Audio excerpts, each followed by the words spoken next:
Four cocky recruits corner a quiet woman on the mess deck. Trays clatter. Jokes fly. Then her broken watch catches the light and the room tilts. She isn't prey. She's a Navy SEAL on a secret hunt. And someone here is the bait. The mess deck hummed like a hive. Forks, boots, talk layered on talk. Steel caught heat and held it.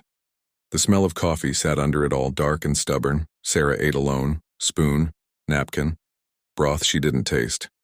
She turned her wrist once. The watch face was cracked from corner to center. The minute hand froze at 02. The hairline split looked like a river dried in summer. She never fixed it. It reminded her that time moves whether you agree or not. Four young sailors slid into her space. Fresh creases, fresh noise. They were all grin and elbows. They were young enough to believe the room would forgive them. The tall one dropped into the seat across from her without asking. The others sealed the ends of the bench. It was a neat little trap. They didn't even know they'd built one. "You look lonely," the tall one said. "I'm fine," Sarah said. Quiet, not apologizing. He reached across and caught her forearm. His thumb pressed bone. He smiled like it was a joke. He waited for her to smile back. She didn't. She glanced at his hand. Then she looked at him. "Move your hand," he squeezed instead. The others chuckled. One scanned the room. One stared at the table. One tried too hard to look brave. "Move your hand," she said again, softer. The noise around them thinned. The mess deck hears with its skin. Something in that space took a breath and held it. He tugged like he meant to lift her out by the wrist. That was his mistake. Very common. Very dumb. Sarah stood without scraping metal.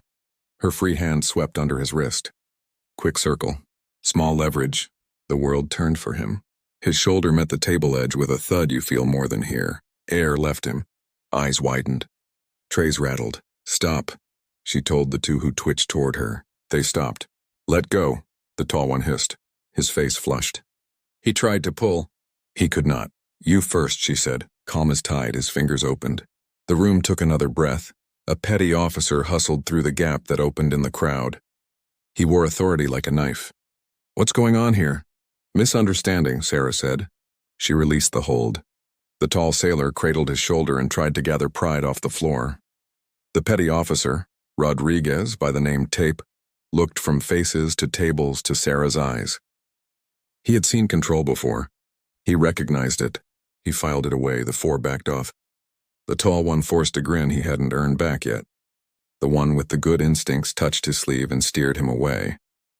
The mess deck let out its breath. Sound returned. Sarah finished the broth. She wiped the table. She stood and left like none of it mattered. The cracked watch brushed a steel edge and caught the light. The split flashed like a tiny lightning bolt. Back in the narrow passageway, she touched the watch face with her thumb. The glass felt rough where the crack ran. She slid her empty wallet from her pocket and checked the one thing inside. A folded picture of her mother and a grocery list with prices circled. She had mailed money home once and packed light after. The wallet stayed empty so she could feel the choice every day. Midwatch came. She sat at a console under low red light. The ship was a heartbeat around her, steady, deep. She scanned logs, boring rivers of text, lines of scheduled calls and supply requests. She liked boring. Boring was a mask. There, a thin thread inside a routine message, a waveform just out of tune. It wrote a food order like a flea on a dog. She held still. She marked the timing. She let it pass. A minute later, another, small, clever, proud. She built a filter. She waited. She learned its gait, footsteps behind her chair. She minimized the window and brought up a bland status screen. "Working late?" a voice said. She didn't turn. "It's my shift." The tall sailor stood just inside the hatch. His sling was fresh. His smile was gone. "Nobody seems to know you," he said. "No reason they should. You made me look small." "You did that." He stared at the watch on her wrist. The crack made a sharp little path across the dead minute hand. He left. The air he brought in sat hot and awkward for a while, like he'd moved the furniture and walked out. She breathed once. Twice. Back to the thread. This time it didn't ride an outside call. It came from inside the ship. It knew the quiet between schedules. Her skin went cold. She opened windows. She mapped routes. She drew a fence out of silence and waited to see what tried to jump. The general alarm went off. The whole ship flinched. General quarters. This is not a drill, the speaker barked. Boots hit deck. Doors slammed. Radios woke.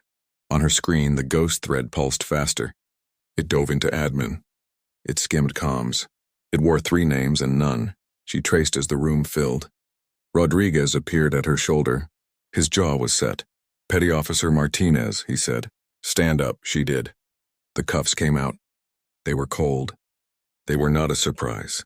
People get brave when they hear alarms. They grab the wrong things. You're under arrest for espionage, he said. Her console flashed another packet. It spiked. It came from somewhere close, somewhere inside this room. She watched the cursor blink on the route she'd built. It stopped on her station. Her station. Her throat was dry, sir, a tech called. The unauthorized burst appears to originate here. From her login. Rodriguez looked at her. He looked at the screen. He looked at her watch. Time hadn't moved. The crack still split the glass in 2. Call Naval Special Warfare Command, Sarah said, even. Ask for Captain James Williams. Why? Rodriguez asked. He'll tell you who I am. Another packet pulsed. It rode her access like a thief in borrowed clothes. The room held its breath again. The call climbed through switchboards and sleepy voices. It came back fast. Release Martinez to your custody, a calm voice said over speaker. Read in to follow. Do not obstruct. Rodriguez shifted the cuffs to the front. He didn't apologize. He nodded at her screen. What am I looking at? Piggyback exfil, Sarah said. Small, camouflaged as boring. Someone is taking bites out of our traffic and walking them out in daylight. Can we cut it? We can, if we want to lose the mouth. Or we can funnel it, close all paths but one. Watch who chooses the only door left. He let that sit in the space between them. Then he said, build the maze. She did. She used timing. She used habit. She watched the thread test closed doors, then settle into the last open seam. Pride makes straight lines when panic starts. Origin? Rodriguez asked. Supply office, she said. But the login chain crosses comms. Whoever owns the mouth has 2 keys. He keyed his mic. Security, seal supply, quiet, no drama. A team ghosted down the passage. The ship's pulse came back. Tools hummed in their places. The men and women at consoles stared at their screens and tried to breathe like this was normal. The tall sailor stood in the doorway again. No sling this time. He rested his shoulder on steel and watched. He should not have been there. He was there anyway. Can I help? He asked, almost a whisper. Back on the hatch, Sarah said. If someone runs, make noise. Don't grab, he nodded. Pride bent a little and did not break. Security reached supply. Door sealed, a voice said. No movement inside. Opening. Clear. The cursor on Sarah's screen did not jump. It should have. A trapped rat panics. This stayed calm. Cool hands. Careful hands. She scanned the room. Mugs, pens, a paper calendar with a day square hard erased. A spare badge lying face down. A drip of coffee that looked like a dot on a map she could almost name. Who sits 3 stations down? She asked a tech. Petty Officer Ward, the tech said. Night watch. Good guy, quiet, the thread flickered. A parallel route opened. It had been there all along, thin as hair. She hadn't seen it because it moved when she blinked. It ran under her chair and out towards desk like a concealed wire in a wall. Don't touch that console, she said. Too late. A hand landed on Ward's mouse. The screen woke. Files danced. A status bar crept. A cheerful little progress message lied to their faces. Back, Rodriguez snapped. People backpedaled. Chairs scraped. Who has access to Ward's station? Sarah asked Ward, the tech said. And then, Lieutenant Cole, comms officer. He audits night logs. Where's Cole? Should be rack time. Find him, Rodriguez said. The tall sailor at the hatch glanced left, glanced right. His eyes flicked to the cracked watch on Sarah's wrist as if the crack could tell the time better than the ship could. He stuck his head into the passage and shouted a name.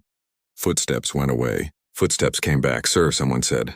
Cole isn't in his rack, the cursor pulsed. The pipeline widened. Confidence, arrogance, the sender liked the game. He had played it before. Sarah thought of a dusty road in a different heat. She remembered a lesson no one wrote down. When you can't see a man, listen to what he keeps tidy.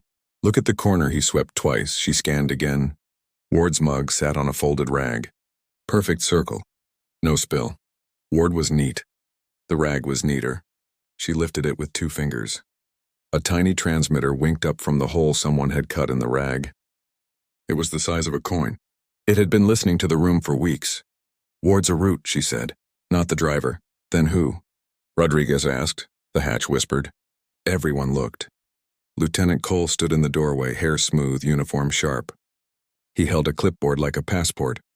He wore a calm smile. His eyes were glass. "Am I late to the party?" he asked. Rodriguez's hand went to his radio. The tall sailor stiffened on the hatch, jaw locked. "Step away from the console, Lieutenant," Rodriguez said. Cole's smile thinned.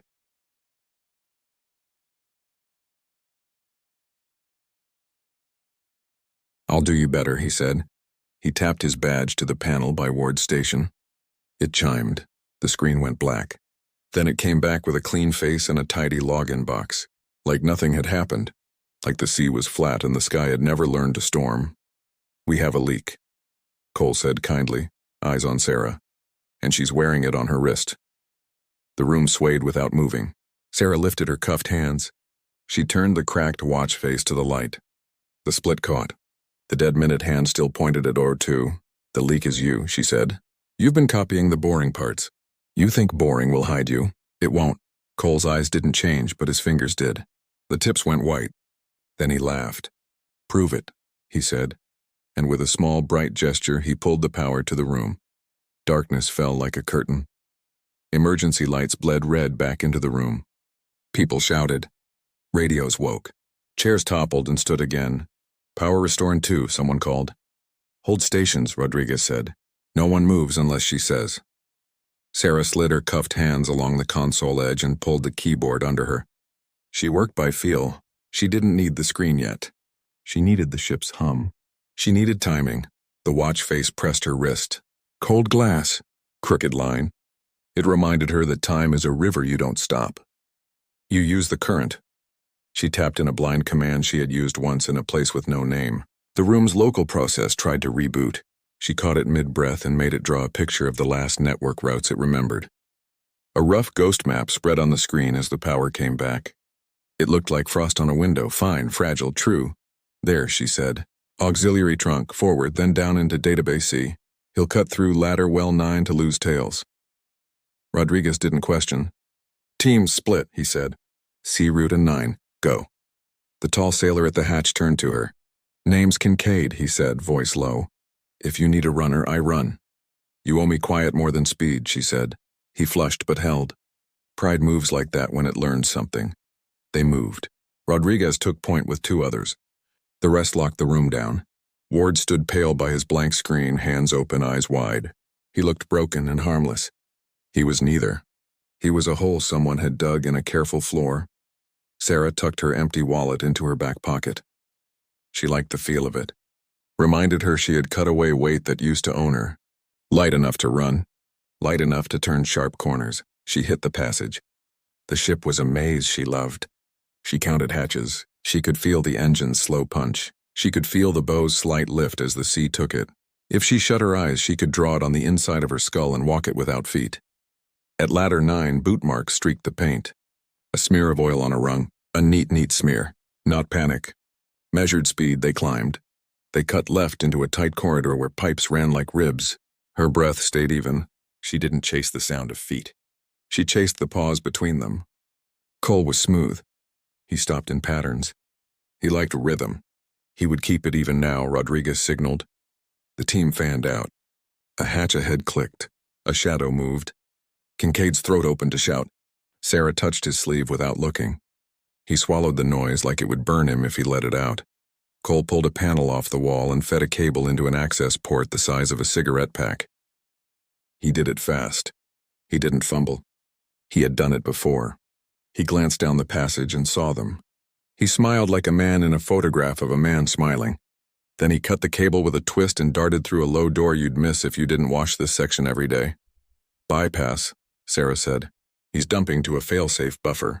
He'll walk it out later if we don't seal it." "Seal what?" Rodriguez snapped, moving. "Database C has a manual scuttle," she said, old in a cage. "He'll trigger a purge, blame it on power loss, and call it a day." "Then we beat him," Rodriguez said. They ran. The ship tilted a little as it met a set of waves from starboard. The dusty road in Sarah's head changed to a steel tunnel with heat on its skin. She heard her team's feet. She heard her own feet. She heard the exact nothing that lives between heartbeats when you decide. Database C sat behind a chain-link door. The lock hung open. The smell was cold and sweet like a pharmacy. Lights blinked. "Clear," someone called, "too quick." "Wait," Sarah said. She pointed. An orange cap on a valve turned a quarter in. "Not enough. Not natural." "He's still close." Rodriguez lifted a hand. Everyone froze. A soft beep began. Once every second. It came from behind a rack. Not a bomb beep. A countdown to a purge. He was going to wash the buffer and their proof. Sarah slid through the gap, cuffs scratching chain. She looked at the purge handle. It needed 3 actions. Cole had done 2. The third was a pull and a twist. He'd left because he liked drama. He wanted to pull it with eyes on him. "Reset the rack power," she said. "Line 3. "I'll jam the lever." "With what?" Kincaid asked. She took her empty wallet out. The leather was thin now, softened by years and sweat. She folded the edge into a wedge and forced it into the lever's path. It held just enough. It didn't need to hold long. The beep slowed. The count blinked. The system waited to agree with itself. A shadow crossed the wire cage. Cole appeared, calm again. He stopped when he saw the wallet. It looked small. It looked silly. "It worked, cute," he said. "You carry nothing. You jam my purge with nothing, but nothing won't save you." He held a small remote. A red button. The room's air tightened. "Don't," Rodriguez said. "Gun low, arm steady. Bullets and computers." Cole said. "Men always think those fix every leak." "Step away," Sarah said. "We know your path. We close your door. You're out of exits." Cole's eyes slid to Kincaid. They weighed him. They found a weakness he'd had since morning. "You want your pride back, sailor?" Cole asked him. "You want to be a hero? Shoot the woman who made you a joke." Kincaid's jaw worked. His grip tightened on empty air. He breathed. He looked at Sarah's watch. He saw the crack. He saw it hold. He took a step toward Sarah and said nothing. Cole smiled again. He hit the button. The beep jumped into a shrill blur. A relay clacked. The purge handle strained against the wallet and bent it. Leather screamed in a small, soft sound. The lever edged forward. "Hold it," Sarah said through her teeth. "Power." Rodriguez barked. 3, 2. Now a tech called from the room behind, and line 3 died. The purge halted mid-breath. The lever stopped. The system thought about itself and could not decide to jump. Cole's smile broke. He ran. The new timer glowed out of a corner panel like a sick little moon. 30:59:58, it counted in a cold voice. It belonged to the room, not the network. It would vent the bay and flood it with inert gas. The racks would live. They would not. Rodriguez's face went hard. He checked the door. He checked the hinges. He put his shoulder into it. The door agreed to think about moving and then didn't. "Manual override," Sarah said. "Upper right. Behind the warning placard." Kincaid clawed at the placard and tore it away. A small lever sat behind it. It needed a key. Keys are always heavy. Keys always go missing when you count breaths. "Back panel," Sarah said. 4 screws. Kincaid fumbled a multi-tool from a pocket. His fingers shook. He was very young again. He was also different than he had been an hour ago. He steadied himself by looking at her watch. The cracked glass steadied him more than words would have. He went to work. "Comms, this is Rodriguez," Rodriguez said into his mic. "We are in C Bay. Secondary purge engaged. Remote help now, static." Then a voice thick with effort. "We can't talk to that panel," the tech said. "Old system. Manual only." "Great," Rodriguez muttered. Sarah turned to the racks. She pulled cable maps from memory. She looked at how the metal wanted to remember heat. The purge flood would suffocate them and keep the racks cool. It did not care about people. It would wait for those numbers to get small, and then it would end a few lungs to save a few drives. "Kincaid," she said, "when that panel opens, there will be 3 wires. 2 white, 1 black. Cut the second white and strip it. Then touch it to the frame." "Won't that shock me?" he asked. "Yes," she said. "It will be unpleasant. It will also tell the system it has already purged." He swallowed and kept turning screws. Sarah pressed her wrist to the glass again. She remembered the dusty road. She remembered the hot wind. She remembered a man telling her in a slow voice that you can trick a machine because machines have no pride. "Pride is always the human weak spot, Kincaid," she said. What's your first name? Mason? Okay, Mason, breathe, count. The shock will hit your palm and go. Hold it for 1 count. Don't flinch, he nodded. He kept working. Sweat ran down his temple and hung there. He blinked it away without moving. The panel came loose. The wires were there like she promised. Relief is a dangerous drug. They didn't touch it. Ready? She asked. Ready, but now he cut. He stripped. He touched the copper to the frame. He jerked once, teeth gritted, and held for 1 beat like she told him. The counter hiccuped and froze at 37. It considered the lie. It swallowed it. The room exhaled in a sound that had no air in it. Rodriguez laughed once, a dry bark. And then the laugh died because the door didn't open itself and Cole was still moving and the ship still had a leak. Move, Sarah said. We just bought minutes. They forced the door. It yielded like old argument. The passage hit them with living air. It tasted like oil and salt and human breath. Sarah took 1 step and then another. She was light.